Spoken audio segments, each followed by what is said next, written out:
Naglalaga ako dito ng red bean. So, ganyan siya.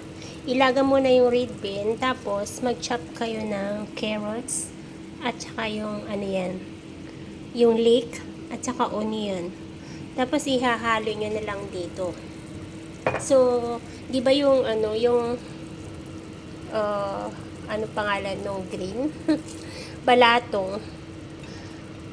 Ginaganito rin natin, kaso lang ginigisa nyo pa. Pero dito, ang ginagawa ko, carrots na lang siya. Ilalaga mo lang yung red bean. Tapos halo mo siya ng carrots at saka mga ito. Pwede rin siyang lagyan ng kamatis kung gusto nyo. At saka lalagyan ng asin at saka paminta. Dagdag nyo dun sa ingredients niya. Ganyan. Tapos ilalaga lang ito hanggang lumambot na lumambot yung red bean.